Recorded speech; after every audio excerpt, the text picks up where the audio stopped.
नमस्कार दोस्तों, VK knowledge electrical में आप सभी का स्वागत है। दोस्तों, कंपटीशन एग्ज़ाम्स के प्रीवियस पेपर हम आपको सोल्व करवाते आए हैं। ये ओडिशा एसएससी का पेपर है। अभी रिसेंटली 29 अक्टूबर को ये एग्ज़ाम हुआ था।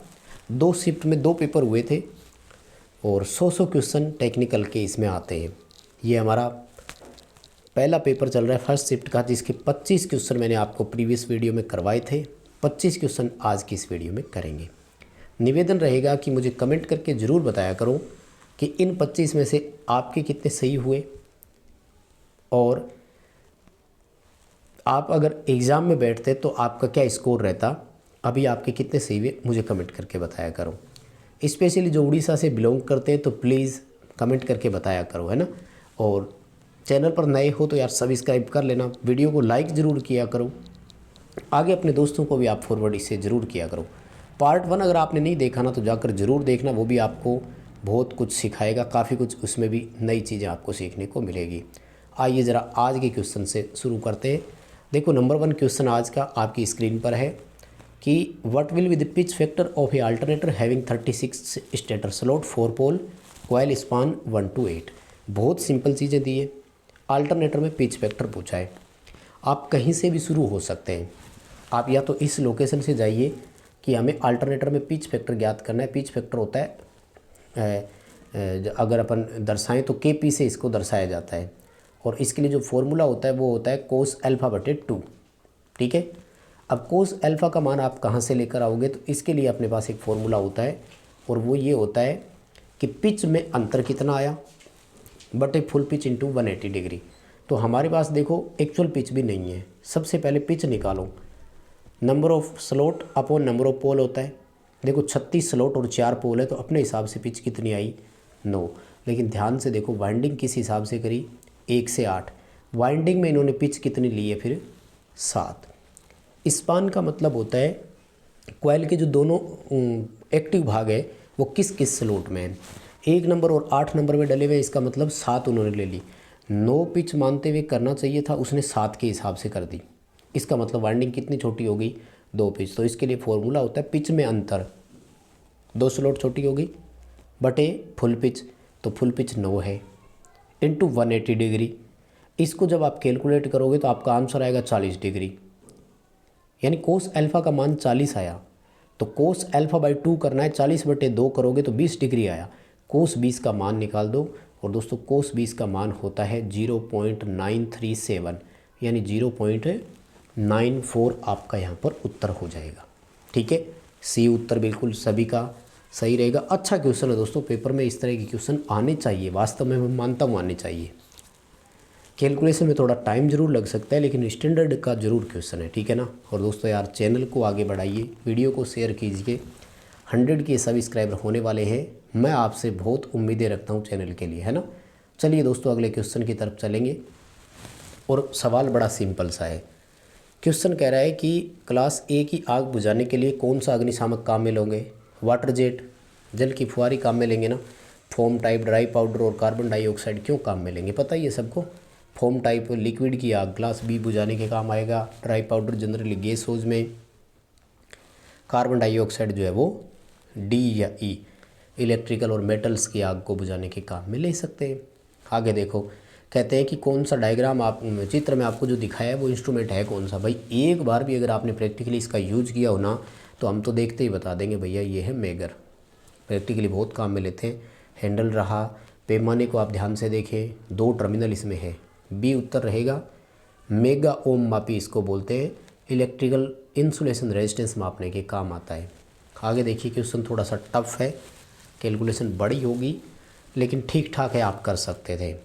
करंट पूछा है कैपेसिटर में। देखो IC ज्ञात करने के लिए फॉर्मूला होता है V बटे XC। वोल्टेज हमें इस क्वेश्चन में सीधे सीधे 200 वोल्ट दे रखी है, लेकिन XC नहीं दे रखा, और हम सब जानते हैं कि XC का जो मान होता है ना वो होता है 1/2πfc। तो 1 यहाँ पर रहेगा और 2πfc ये सब ऊपर चले जाएंगे। तो ध्यान से देखना कैलकुलेशन क्या बनेगी, V into 2 into pi into F into C. C का मान कितना है 10 माइक्रोफेरेड। तो 10 की पावर -6 है ना, ये नीचे आकर +6 हो जाएगी। अब देखो भाई, कर लो कैलकुलेशन और लास्ट में पॉइंट लगा करके भाग दे देना, आपका करंट आ जाएगा। बी उत्तर यहाँ पर बिल्कुल सही है, लेकिन मैं आपको तरीका बता रहा हूँ, इसलिए आप मिलान ज़रूर करना, कैलकुलेशन करके मिलान करना और मुझे बताना आपका भी उत्तर इतना ही आया क्या, ठीक है ना। चलिए अगला क्वेश्चन, सवाल कह रहा है कि निम्न में से कौन सी विधि ज़्यादा सूटेबल है लिफ्टिंग और मूविंग और लोअरिंग हेवी लोड हॉरिजॉन्टल, क्षैतिज रूप से जब भार को ऊपर नीचे करना हो। तो दोस्तों इसके लिए क्रेन और सीलिंग काम में ली जाती है। प्रैक्टिकली जब आप देखोगे तो ये चीज़ें आपको समझ आएगी। सीलिंग बोलते हैं तार की एक रोड सी होती है, वज़न उठाने के लिए उसमें डालते हैं। क्रेन होता है सामान उठाने के लिए। सिंपल चीज़ है, पहचान जाओगे, फील्ड में जब भी जाओगे काम करने तो ये चीज़ें सामने आती है। अगला क्वेश्चन कह रहा है कि वेल्डिंग की जो होज आउटलेट है ना, उसमें आग लग गई, आपको सबसे पहले क्या करना चाहिए? उसकी सप्लाई को काट दो, क्योंकि वेल्डिंग ये गैस वेल्डिंग की बात कर रहा है, ठीक है ना। होज जो होती है ना, एक तरह से इनपुट सिरा ही बोलते हैं, तो वहाँ से उसको क्या करना है, गैस की सप्लाई को डिस्कनेक्ट कर दो। जहाँ से गैस एंटर कर रही है अपने आप बंद हो जाएगा। अगला क्वेश्चन देखो दोस्तों, बहुत ही सिंपल सा है। ये कह रहा है कि what type effect will be produce when electric current passes through a conductor due to that heat energy produced and conductor gets heated. सवाल कह रहा है चालक में से जब एक धारा प्रवाहित होती है तो वो ऊष्मा उत्पन्न करता है और चालक गर्म हो जाता है, इसका कारण क्या है? तो उसमें प्रभाव है। कोई दिक्कत है क्या इस क्वेश्चन में? थर्मल इफेक्ट ही आएगा ना, तापीय प्रभाव या उसमें प्रभाव। और किसने बताया था ये? जूल ने कहा था कि जब किसी प्रतिरोधी तार में से धारा प्रवाहित होती है तो वह गर्म होकर ऊष्मा उत्पन्न करता है और उत्पन्न ऊष्मा I²RT पर निर्भर करती है, ठीक है। जूल का उसमें सिद्धांत इसका आंसर है। अगला क्वेश्चन कह रहा है निम्न में से कौन सी डिवाइस ऐसी है जो सेक्रीफाइस करती है अपने आप को to provide over current protection in electric circuit. वैद्युतिक परिपथ में अति धारा से बचाव के लिए कौन सी डिवाइस काम में आएगी? देखो भाई, ओवर करंट से तो फ्यूज ही बचाएगा, एनर्जी मीटर, मेगर, रिले, कोई सा भी तो नहीं है ना, नाम से ही पता लग रहा है आपको, ठीक है। ज़्यादा करंट जाएगी तो फ्यूज है जो बंद हो जाएगा, उड़ जाएगा, सॉरी, सर्किट को बंद कर देगा, है ना। और आगे देखो, ये है संट, और क्वेश्चन पूछा है कि संट बनाने के लिए किसका उपयोग करते हैं? भाई डायग्राम देने की ज़रूरत ही नहीं थी। संट का सीधा सीधा नाम आते ही हम सब जानते हैं, मैग्नीन धातु का उपयोग करते हैं। क्या होता है संट? एमीटर में रेंज बढ़ाने के काम आता है, ठीक है ना। एक एम्पीयर मीटर में जब रेंज बढ़ानी हो तो संट का उपयोग करते हैं और संट मीटर में समांतर में लगता है। मैग्नीन धातु में कहते हैं कि ताप गुणांक लगभग 0 ही होता है, मतलब ताप के साथ बदलता नहीं है, नॉन मैग्नेटिक भी होता है ये, ठीक है ना। चलिए दोस्तों, अगला क्वेश्चन आपकी स्क्रीन पर और बहुत सिंपल है। विद्युत धारा की इकाई पूछी है तो करंट की इकाई एम्पियर होती है, हेनरी इंडक्टेंस की है, ohm resistance, inductive reactance, capacitive reactance और इम्पीडेंस की है, और महो जी, बी और वाई। समझ गए? कंडक्टेंस, ससेप्टेंस और एडमिटेंस, ठीक है। सिंपल सा ही तो क्वेश्चन है। आगे देखो भाई, सवाल कह रहा है कि which of the following correct regarding soldering और क्रिम्पिंग। देखो, सोल्डरिंग जॉइंट पर टांका लगाने की विधि है और क्रिम्पिंग होती है क्रिम्पिंग टूल से कंप्रेस करके जॉइंट लगाना। सोल्डरिंग की अपेक्षा क्रिम्पिंग ज़्यादा बेटर और ज़्यादा मजबूत होती है, ऐसा मेरा मानना है, ठीक है ना। आइए ज़रा ऑप्शंस पढ़ते हैं। पहला कह रहा है कि क्रिम्पिंग ऑफर स्ट्रॉन्गर, क्रिम्पिंग ज़्यादा मजबूती प्रदान करता है, more reliable connection than soldering, soldering से ज़्यादा मजबूत कनेक्शन देता है। मैं सहमत हूँ, पहला ऑप्शन सही है। दूसरा कह रहा है soldering tool are designated to create air tight seal cable और कनेक्टर। ना भाई, सोल्डरिंग में कोई एयर टाइट सील नहीं होती है, तो ये गलत हो गया। तीसरा कह रहा है soldering use heat metal, joint लगाने के लिए उष्मा धातु को उष्मित करते हैं, तो सोल्डर को गर्म ही तो करते हैं ना अपने, तो ये बिल्कुल सही है। इसका ए ऑप्शन रहेगा, 1 और 3 जो है इसका उत्तर हो जाएगा। नेक्स्ट दोस्तों क्वेश्चन है कि जो छत पंखा होता है वो क्वेश्चन पूछ रहा है कि दो पैरेलल प्लेट जो होती है ना अर्थिंग की, उनके बीच अंतर कितना होना चाहिए। दो तरीके हैं भाई, एक ऑप्शन तो है कि स्टैंडर्ड डाटा हो 8 मीटर है, लेकिन दूसरा तरीका मैं आपको बता दूं तो वो ये होता है, हमारा जो इलेक्ट्रोड होता है उसकी लेंथ का 2 गुने से कम नहीं होना चाहिए। और जनरली एक इलेक्ट्रोड की लेंथ 2.5 मीटर मानी जाती है, इसलिए 5 मीटर से कम दो समांतर अर्थों के बीच दूरी नहीं होनी चाहिए, ये आपको ध्यान रखना है। वैसे डिस्टेंस कितनी है तो 8 मीटर है, ये भी आंकड़ा आप याद रखना।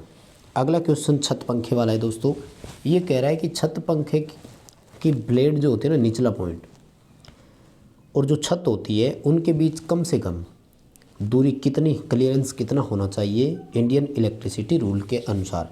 ये है 2.4 मीटर, यानी कम से कम आपको छत से 2.4 मीटर नीचे तो पंखा लगाना ही है।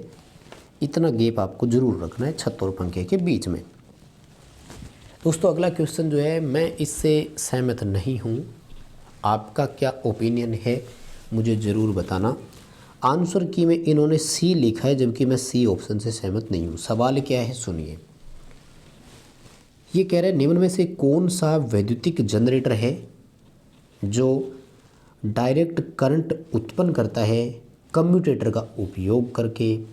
साथियों, कम्यूटेटर का उपयोग करके जो एसी को डीसी बनाता है, हम उसे या तो डायनेमो बोलते हैं या फिर डीसी जनरेटर बोलते हैं। भाई आर्मेचर कोर कहाँ से एक जनरेटर हो गया, मेरे समझ में नहीं आया। हाँ, आर्मेचर कोर में चालकों की स्थापना जरूर होती है जहाँ ईएमएफ उत्पन्न होता है। तो मेरे हिसाब से इस क्वेश्चन का आंसर ए ही होना चाहिए, सी ऑप्शन से हम सहमत नहीं है। आपका क्या मानना है कमेंट करके मुझे ज़रूर बताइएगा। अगला क्वेश्चन आपकी स्क्रीन पर है। ऑटो ट्रांसफॉर्मर 2 वाइंडिंग वाले ट्रांसफार्मर की तुलना में अधिक दक्षता रखता है, इसका कारण क्या है। देखो, ऑटो ट्रांसफार्मर का वोल्टेज रेगुलेशन भी अच्छा होता है, दक्षता भी ज़्यादा होती है। कारण ये है कि इसमें एक वाइंडिंग होती है, इसलिए तुलनात्मक रूप से कॉपर लॉस कम होता है। और देखो, जब हानि कम होगी तो दक्षता ज़्यादा होगी, स्वाभाविक है। ठीक है, the losses are less in auto transformer compare to 2 winding transformer. 2 winding वाले ट्रांसफार्मर से तुलना करने पर अपेक्षाकृत कम हानि इसमें होती है, इसलिए दक्षता अधिक होती है। अगला क्वेश्चन दोस्तों, लाइव चालकों को होल्ड करना है ताकि लीकेज करंट ना हो, ठीक है ना, ओवरहेड लाइन में। तो इसका किसका काम है, ये पूछा है। मतलब ओवरहेड लाइन में चालकों को होल्ड करके कौन रखता है ताकि लीकेज ना हो, तो इंसुलेटर है। भाई तार ओवरहेड लाइन में इंसुलेटर पर ही तो लगाया जाता है ताकि करंट लीकेज ना हो। अगला क्वेश्चन है, घरेलू वायरिंग की आपको जांच करनी है, कौन सा इक्विपमेंट आपके पास होना चाहिए। मेगर से करते हैं हम। देखो, ऑसिलोस्कोप का वैसे कोई काम नहीं है, कैपेसिटेंस मीटर और ये वैसे ही काम के नहीं है।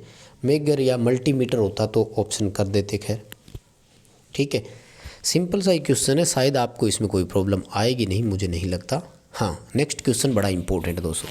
ये कह रहा है कि जो सर्विंग होती है ना केबल में, वो क्यों लगाई जाती है। देखो, सर्विंग सबसे बाहरी भाग होता है और ये आर्मर्ड के ऊपर का भाग होता है ना। सबसे पहले कोर होती है, उसके ऊपर इंसुलेशन होता है, फिर लेड शीट होता है, फिर बेडिंग होती है, फिर आर्मर्ड होता है और फिर सर्विंग होती है। तो ये सर्विंग इस आर्मर्ड की रक्षा करता है। डी उत्तर होगा, to protect armoured from atmospheric condition. वातावरणीय अवस्थाओं से आर्मर्ड का बचाव करना, सुरक्षा देना, जैसे धूप, मिट्टी, धूल, इन सब से बचाव करेगा, कोरोजन नहीं आएगा आर्मर्ड पर। डी उत्तर सही रहेगा, ठीक है।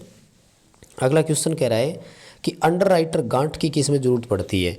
मतलब अंदर की तरफ वायरिंग एसेसरी जो होती है ना, गांठ लगा देनी चाहिए। तो इसमें होता है या तो पेंडेंट स्विच, लटकने वाली सहायक सामग्री जितनी भी होती है, और दूसरा है सीलिंग रोज। सीलिंग रोज के अंदर तार में गांठ लगा दो ताकि उसमें कोई खिंचाव किसी तरह का नहीं आए। अगला क्वेश्चन है, निम्न में से किस में बड़ा प्रतिरोध पाया जाता है।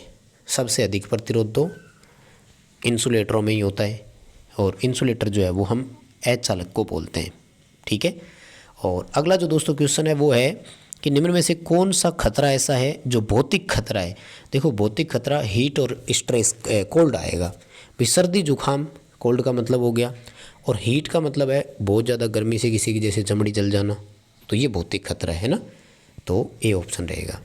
तो बस दोस्तों, यही क्वेश्चन थे आज के लिए इम्पोर्टेंट। वीडियो लाइक ज़रूर करना, चैनल पर नए हो तो सब्सक्राइब ज़रूर करना।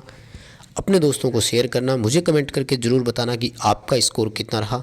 बाकी क्वेश्चन नेक्स्ट पार्ट में ज़रूर सोल्व करवाएंगे।